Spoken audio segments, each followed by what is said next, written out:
So welcome to this Blockly tutorial.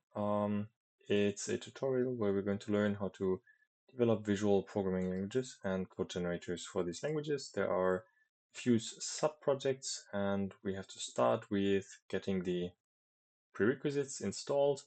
So the first thing you might not have yet installed is node.js and npm as a package manager. There are different ways to install it.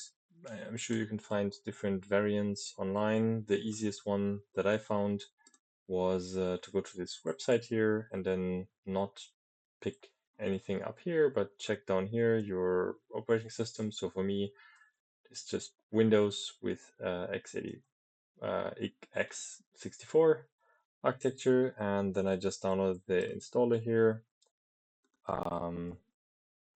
ran it, and it installed everything for me. So I already have it installed. Now you can just open some command prompt. You can use you can use PowerShell or the regular command prompt or any other terminal, and then to just check that everything is installed. Yeah, you can do something like node -v to check the node.js version and npm -v for version to check that it's installed. If it tells you that it can't find it, then something is wrong. If you had this command prompt open before the installation, then close it and open a new command prompt just to make sure that it knows where to find this node and npm binaries.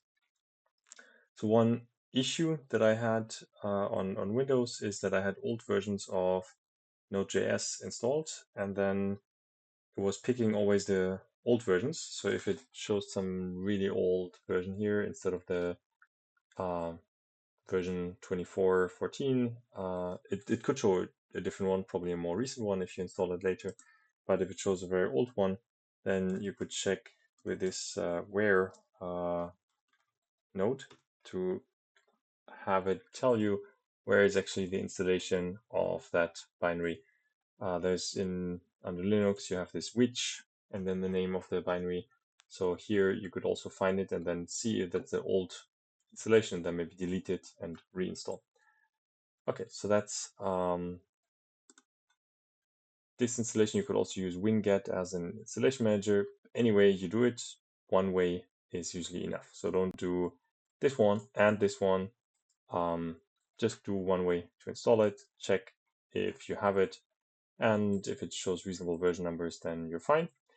Then you need the code examples for this tutorial, and those are available from my GitHub repository. So we can just open this right here. It might look a little bit different on your computer because, well, I'm logged in and this is my repository or one repository that I have access to. But you should basically see the code, and then there are different ways to download it. So you can either get the URL to clone it, or you could simply download it as a zip file. I'm just going to get the URL to clone it. Now, for this, you also need Git installed.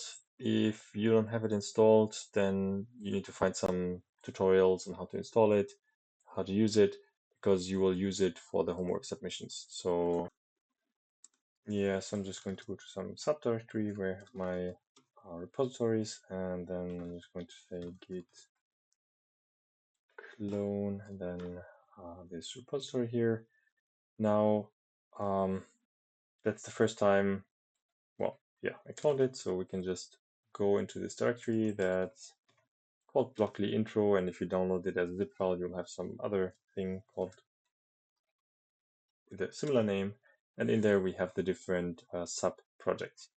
So now that we're here, we can, well, first maybe choose some editor. So I'm using Visual Studio Code, so I could start this right now, right there. So let's maybe first try to install it, right? So we have now the code cloned, and then we could just go into the project and do npm install to install all the dependencies, and then npm run build to run the build of the different sub projects. So we could do that either here. Let's do that maybe npm install. Then it should do it for all the sub projects as well. And you can also do the npm run build, and then it's going to build the different sub projects and make them already available as in these dist folders, but we don't really need that. We can usually it's better to run it from development web service. So if we want to run one of these, we can check which ones are there. So there's the template.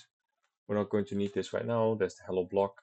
Maybe that's the first one to start having a look at. That's also the first one we will start with.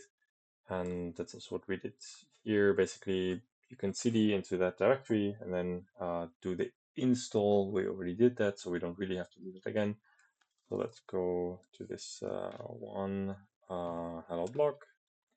Then we can do npm, and we can say simply, we're going to skip that because we did that already in the parent folder, and then we can do the run dev.